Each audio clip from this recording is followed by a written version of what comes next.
नमस्कार दोस्तों, A1 study point पर आप सभी का बहुत बहुत स्वागत है। आज की इस वीडियो में हम लोग यूपी टेट का आगाज़ करने जा रहे हैं और यूपी टेट का आगाज़ जो है हिंदी सब्जेक्ट के माध्यम से करेंगे। तो हमारी जो स्ट्रेटेजी होगी वह होगी कि हिंदी में मैं सबसे पहले 12 से 15 प्रैक्टिस सेट करवाऊंगा, उसके बाद जो है थ्योरी के टॉपिक पर आऊँगा।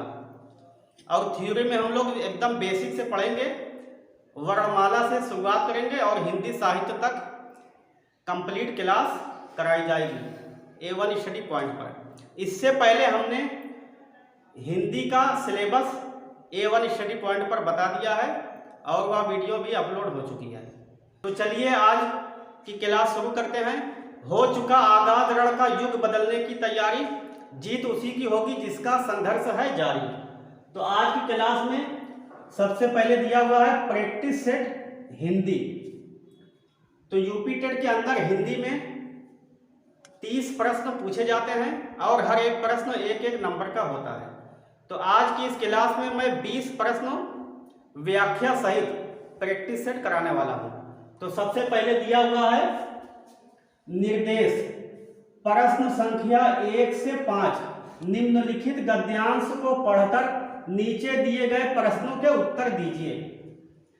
तो यह एक गद्यांश दिया हुआ है और उसी से हमसे 5 प्रश्न पूछे जा रहे हैं। तो गद्यांश को सॉल्व करने से पहले हमें प्रश्न अच्छी तरह से पढ़ लेना चाहिए, उसके बाद गद्यांश को पढ़ना चाहिए ताकि गद्यांश से उत्तर आसानी से मिल सके। तो चलिए हम लोग प्रश्न को पढ़ते हैं। सबसे पहला प्रश्न दिया हुआ है, महान आत्मा का स्वामी कौन है? ऑप्शन ए में दिया हुआ है मोहनदास, ऑप्शन बी में है करमचंद, ऑप्शन सी में है मोहनदास करमचंद गांधी और ऑप्शन डी में है इनमें से कोई नहीं। और प्रश्न संख्या 2 दिया हुआ है, गांधी जयंती कब मनाते हैं? ऑप्शन ए में है 30 जनवरी, ऑप्शन बी में है 2 अक्टूबर, ऑप्शन सी में दिया हुआ है 1948 और ऑप्शन डी में दिया हुआ है 1 अक्टूबर। उसके बाद दिया हुआ है प्रश्न संख्या 3, क्षीणकाय का अर्थ है? ऑप्शन ए में दिया हुआ है लंबा शरीर, ऑप्शन बी में मोटा शरीर, ऑप्शन सी में चौड़ा शरीर और ऑप्शन डी में है दुबला पतला शरीर। और प्रश्न संख्या 4 दिया हुआ है, सत्य और अहिंसा किसके हथियार थे? ऑप्शन ए में दिया हुआ है नेहरू, ऑप्शन बी नाथूराम गोडसे और ऑप्शन सी में दिया हुआ है सरदार पटेल और ऑप्शन डी में है गांधी जी। तो हमने जो है प्रश्न पढ़ लिया। तो चलिए हम लोग गद्यांश को पढ़ते हैं। गद्यांश में दिया हुआ है, देश की हित चिंता में जिसने शरीर पर थोड़े से वस्त्र रखना ही अपना कर्तव्य समझा और क्षीणकाय होकर भी महान आत्मा का स्वामी था, उस मोहनदास करमचंद गांधी, मोहनदास करमचंद गांधी को हमारा नमस्कार हो। वही महात्मा था, वही राष्ट्रपिता था। नए भारत के निर्माण में जो कार्य उन्होंने किया वह स्वर्णाक्षरों में लिखा हुआ है।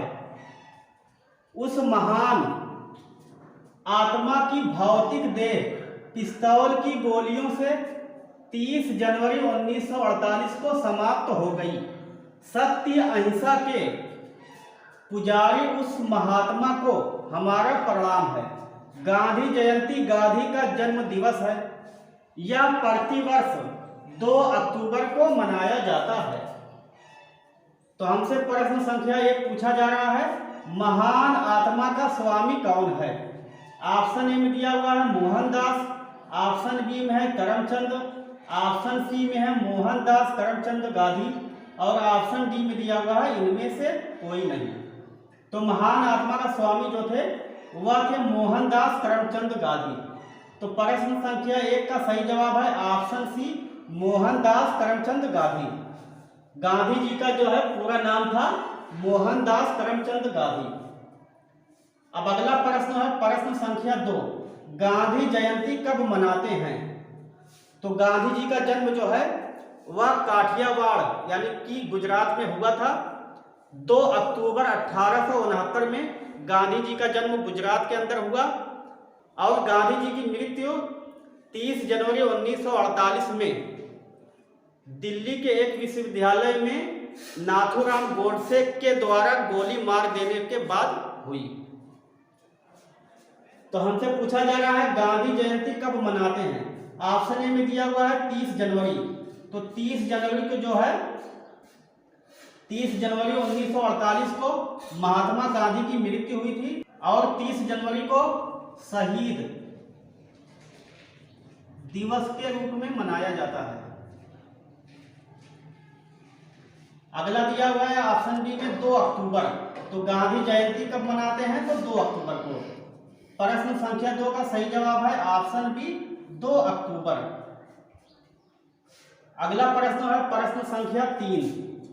क्षीणकाय का अर्थ है। ऑप्शन ए में दिया हुआ है लंबा शरीर, ऑप्शन बी में है मोटा शरीर, ऑप्शन सी में दिया हुआ है चौड़ा शरीर और ऑप्शन डी में है दुबला पतला शरीर। तो क्षीणकाय का जो अर्थ होता है वह होता है दुबला पतला शरीर। तो प्रश्न संख्या 3 का सही जवाब है ऑप्शन डी दुबला पतला शरीर। अगला प्रश्न आता है प्रश्न संख्या 4। सत्य और अहिंसा किसके हथियार थे। तो यहाँ पे दिया हुआ है सत्य और अहिंसा जो है महात्मा गांधी जी के हथियार थे। तो ऑप्शन ए में दिया हुआ है नेहरू, ऑप्शन बी में है नाथूराम गोडसे। तो नाथूराम गोडसे जो है इन्होंने ही महात्मा गांधी जी को गोली मारी थी। और अगला प्रश्न है और अगला ऑप्शन सी दिया हुआ है सरदार पटेल और ऑप्शन डी में दिया हुआ है गांधी जी। तो सत्य और अहिंसा किसके हथियार थे तो वह थे गांधी जी के। तो 4 का सही जवाब है ऑप्शन डी गांधी जी। अगला प्रश्न आता है प्रश्न संख्या 5। गांधी जी द्वारा किए गए कार्य किसमें लिखे जाएंगे। ऑप्शन ए में दिया हुआ है इतिहास में, ऑप्शन बी स्वर्णाक्षरों में, ऑप्शन सी संविधान में और ऑप्शन डी दिया हुआ है पुस्तकों में। तो गद्यांश में दिया हुआ था स्वर्णाक्षरों में। तो गांधी जी द्वारा जो किए गए कार्य हैं उनको स्वर्णाक्षरों में लिखा जाएगा। तो 5 का सही जवाब है ऑप्शन बी स्वर्णाक्षरों में।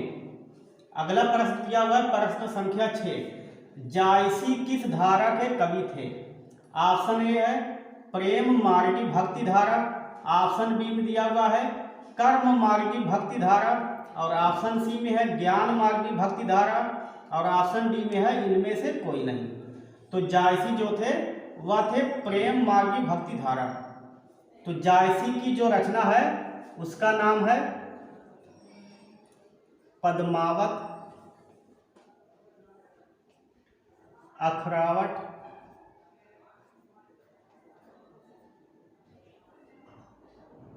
और आखिरी कलाम।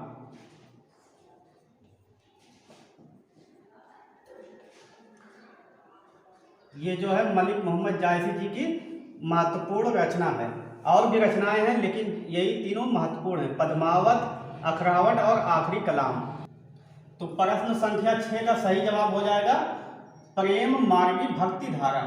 मलिक मोहम्मद जायसी जो हैं वह प्रेम मार्गी भक्ति धारा के कवि थे। अगला प्रश्न है प्रश्न संख्या 7। निम्नलिखित में से संयुक्त व्यंजन कौन सा है। तो हमसे संयुक्त व्यंजन पूछा जा रहा है। संयुक्त व्यंजन जो है 4 होते हैं जिनमें छ, तरा, ज्ञ और सरा, ये 4 संयुक्त व्यंजन होते हैं। तो ऑप्शन ए में दिया हुआ है अड़ा और ऑप्शन बी में है ज्ञ और ऑप्शन सी में है ता और ऑप्शन डी में ना। तो संयुक्त व्यंजन जो है 4 होते हैं, सरा, तरा, ज्ञ और सरा।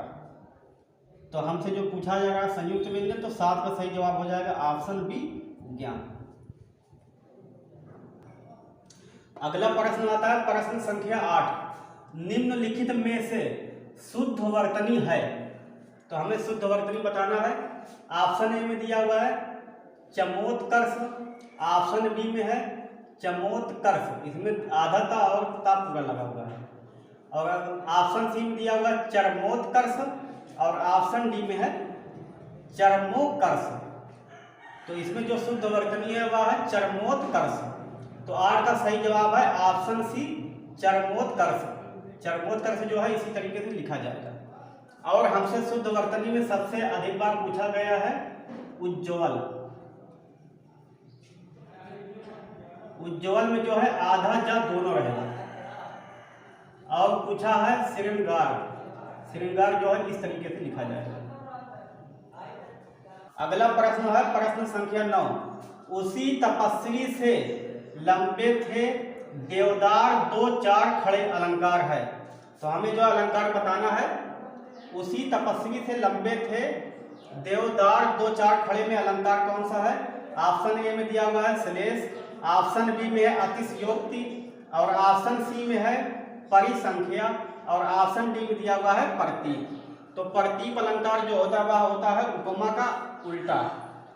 तो हमसे पूछा जा रहा है उसी तपस्वी से लंबे थे देवदार दो चार खड़े में अलंकार, तो वह है प्रतीप अलंकार। तो 9 का सही जवाब है ऑप्शन डी प्रतीप अलंकार। अगला प्रश्न है प्रश्न संख्या 10। तू डाल डाल मैं पात पात का अर्थ है। ऑप्शन ए है खतरा उठाना, ऑप्शन बी है आगे आगे दौड़ना, ऑप्शन सी है पेड़ पर चढ़कर खेलना, और ऑप्शन डी दिया हुआ है चालाकी का जवाब चालाकी से देना। तो तू डाल डाल मैं पात पात का अर्थ होता है चालाकी का जवाब चालाकी से देना। तो 10 का सही जवाब हो जाएगा ऑप्शन डी। अगला प्रश्न दिया हुआ है प्रश्न संख्या 11। नीचे दिए तद्भव तत्सम शब्दों के युग्म में कौन सा युग्म त्रुटिपूर्ण है? यानी कि 4 ऑप्शन दिया हुआ है, इसमें कौन सा गलत है? तो ऑप्शन ए में दिया हुआ है क्षीर और खीर, तो यह सही है। और ऑप्शन बी में दिया हुआ है दुग्ध और दूध, यह भी सही है। ऑप्शन सी में दिया हुआ है घृत और घी, यह भी सही है। और ऑप्शन डी में दिया हुआ है दधी और दही, यह जो है त्रुटिपूर्ण है। तो इसका जो सही हो जाएगा दही इस तरीके से लिखा जाएगा, और दही जो है इस तरीके से लिखा जाएगा। तो हमसे तद्भव तत्सम शब्दों में युग्म जो त्रुटिपूर्ण है वही पूछा है। तो 11 का सही जवाब है ऑप्शन डी दधी और दही। अगला प्रश्न है प्रश्न संख्या 12। मेरे तो गिरिधर गोपाल दूसरो न कोई, जाके सिर मोर मुकुट मेरो पति सोई। इन पंक्तियों में कौन सा रस है? तो हमसे रस पूछा जा रहा है। रस की परिभाषा है जब किसी नाटक को देखकर या काव्य को पढ़कर जब हमारे मन में कुछ देर तक कुछ आनंद आता है तो उसे ही रस कहते हैं। रस जो है 9 प्रकार के होते हैं, और कुछ लेखक हैं जैसे कौमुदी या कात्यायन पाणिनि के अनुसार रस 11 प्रकार के होते हैं। तो ऑप्शन ए में दिया हुआ है शांत रस, ऑप्शन बी में है श्रृंगार रस, और ऑप्शन सी में है करुण रस, ऑप्शन डी में है हास्य रस। तो हमें बताना है कि इस पंक्ति में कौन सा रस है। तो मेरे तो गिरिधर गोपाल दूसरो न कोई, जाके सिर मोर मुकुट मेरो पति सोई। तो इसमें जो है यह है श्रृंगार रस। तो 12 का सही जवाब हो जाएगा हमारा ऑप्शन बी श्रृंगार रस। अगला प्रश्न आता है प्रश्न संख्या 13। पवन शब्द में कौन सी संधि है? तो हमें संधि बताना है। जब भी कोई शब्द हो वह 3 अक्षर में लिखा हो, जैसे जलज हो गया, पवन हो गया, नयन हो गया, तो इन सब में अयादि संधि होती है।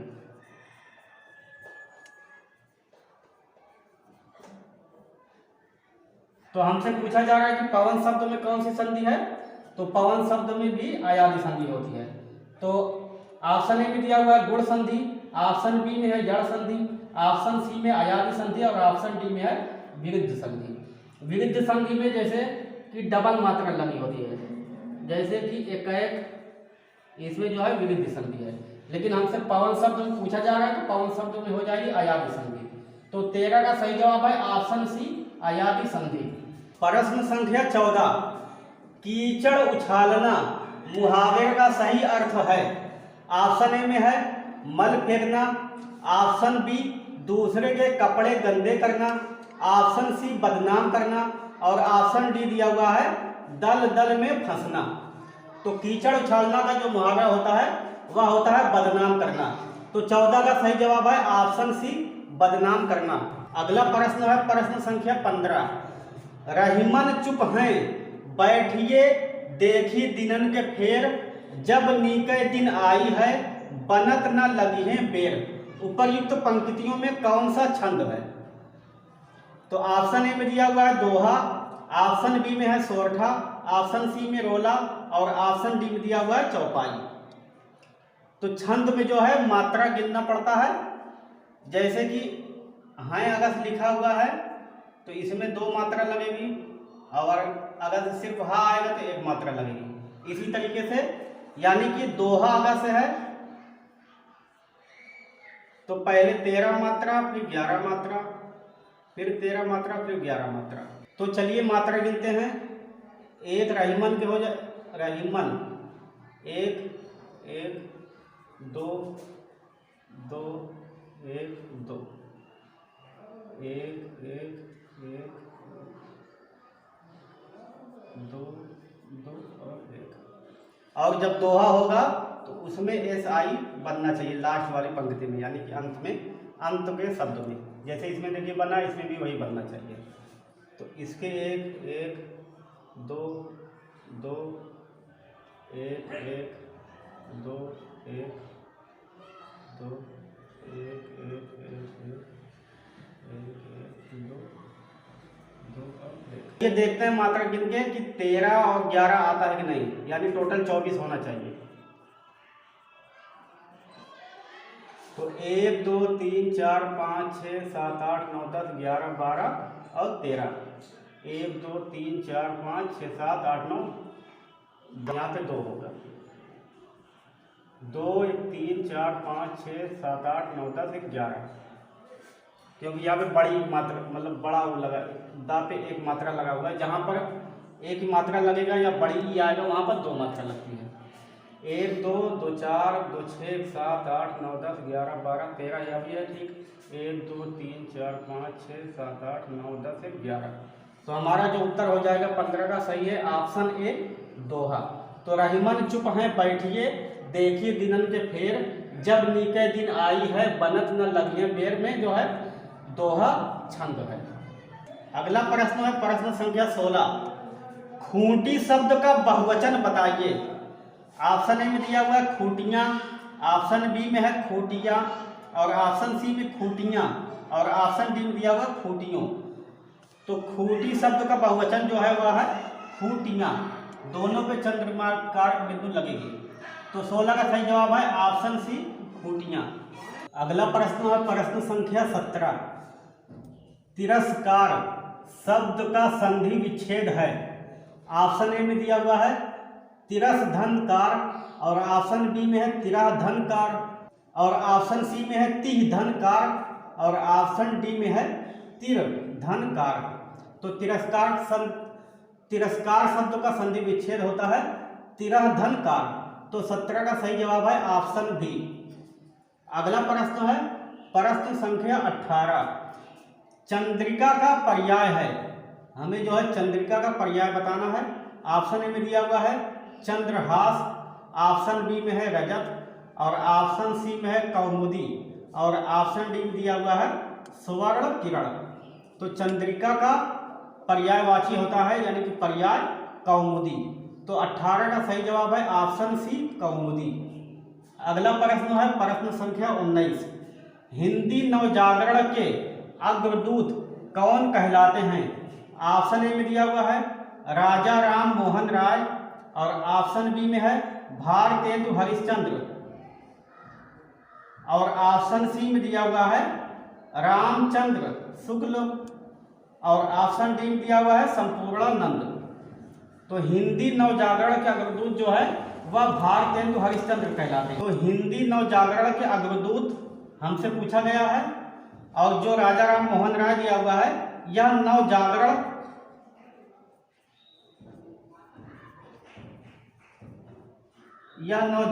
काल के अग्रदूत माने जाते हैं, राजा राम मोहन राय। और हमसे हिंदी नवजागरण के अग्रदूत पूछा जा रहा है तो हमारा उत्तर हो जाएगा भारतेंदु हरिश्चंद्र। तो 19 का सही जवाब है ऑप्शन बी, भारतेंदु हरिश्चंद्र। हमारा आज का लास्ट प्रश्न है प्रश्न संख्या 20। खिड़की किस प्रकार का शब्द है?